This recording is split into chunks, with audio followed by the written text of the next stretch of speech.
Ladies and gentlemen, as you all know, the revolutionary wave of demonstrations and protests known as the Arab Spring originated from Tunisia in December 2010 and then spread throughout the countries of the Arab League and its surroundings.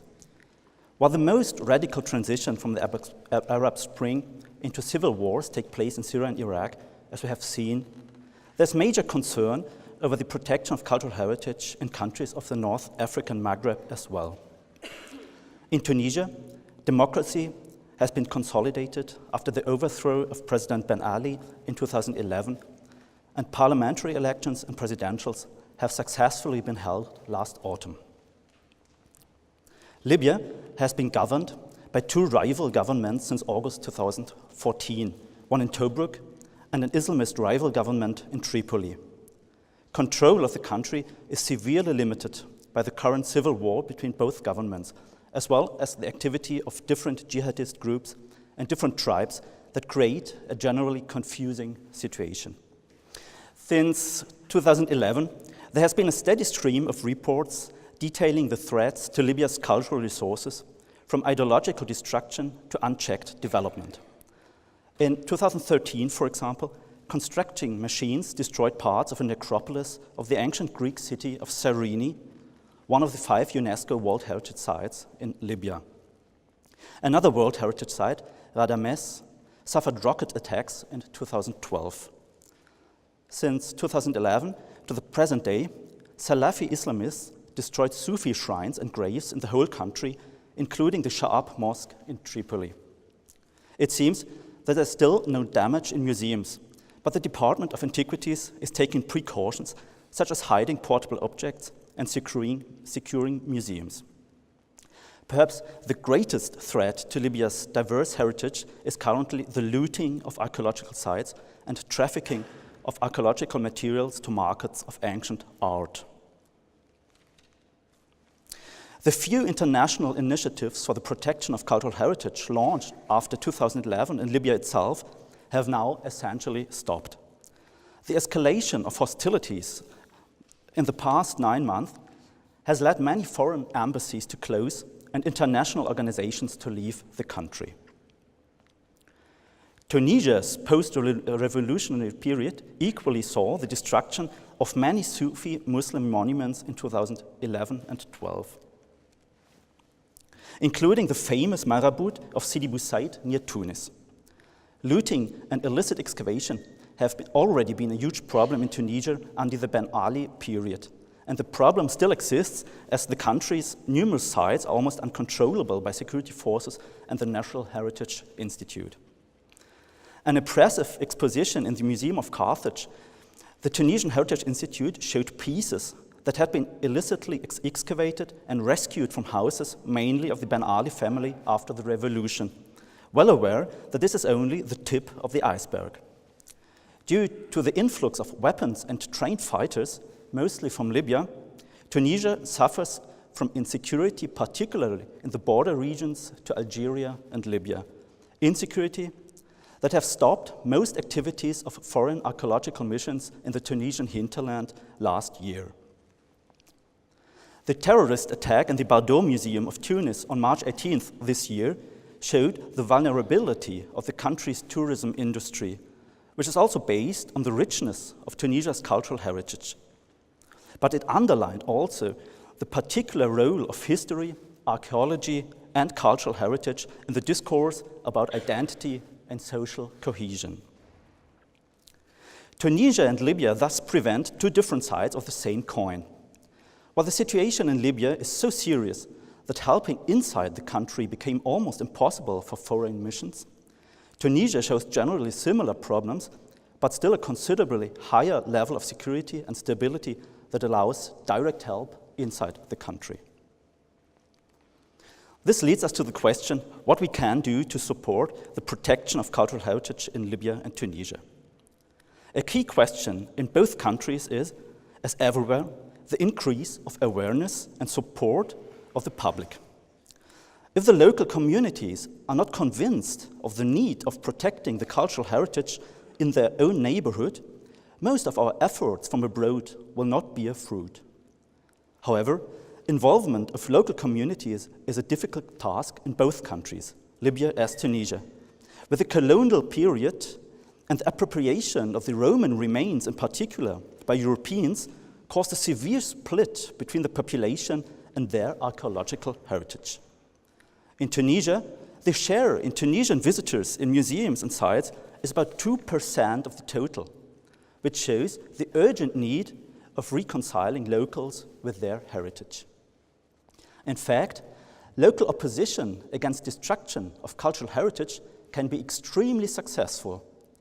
This is shown by the fact that Tunisia succeeded in slowing down the systematic destruction of Sufi sites, a success largely based on the strong commitment of the local communities protecting their own local religious heritage.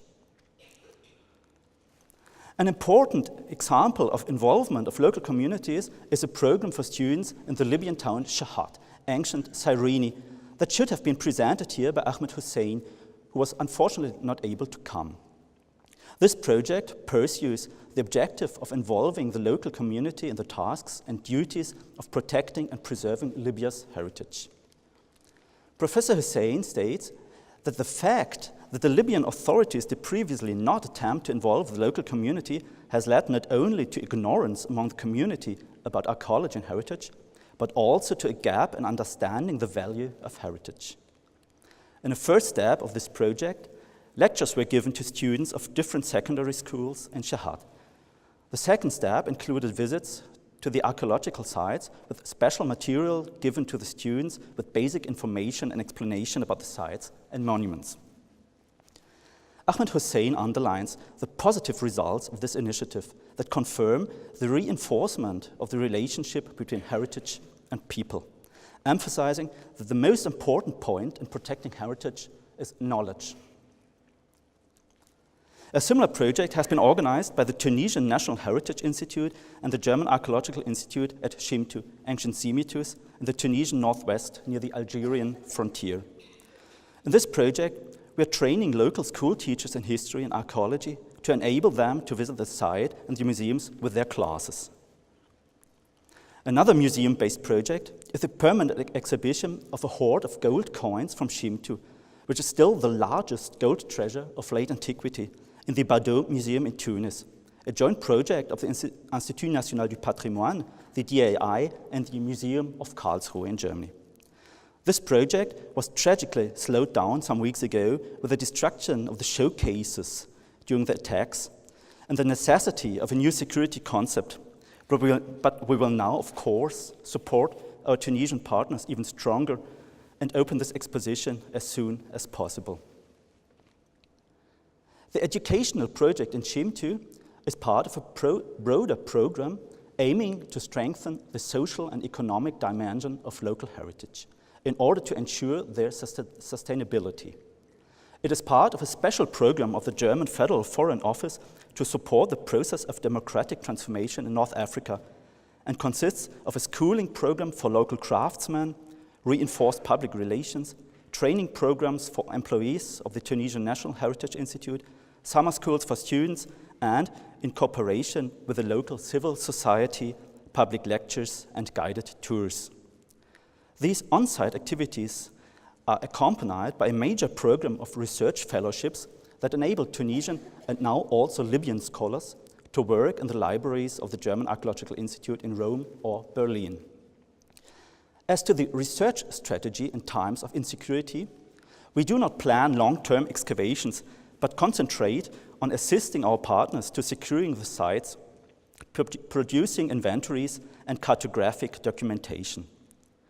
Generally, these activities are focused on specific training and operational means to ensure effective prevention of illegal excavation, looting, and illicit export of cultural property, as well as on the scholarly background for discussing the archaeological evidence in a broader social context.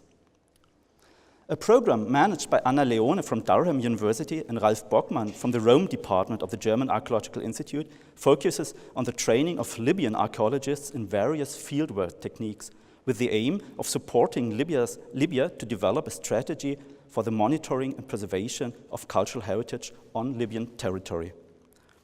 As it is currently impossible to organize the trainings in Libya, the last 2 courses have been successfully held in Tunisia in cooperation with the University of Sfax. The training concentrates on mapping techniques such as remote sensing, field survey, and GIS databases. If we want to fulfill the double task of protecting exposed and vulnerable archaeological remains for future generations, while facilitating research and a sustainable development of archaeological sites, authorities need a systematic site management approach that addresses sites or cultural landscapes as a whole. Measures taken to preserve and maintain cultural heritage must build on its investigation and documentation. Thinking of effective strategies for protecting cultural heritage in countries of crisis, digitalization and archiving, photography and map collections, as well as the creation of digital monumental registers, take an important part of help we can actually deliver. Networks of different archaeological databases can facilitate research and management of cultural heritage.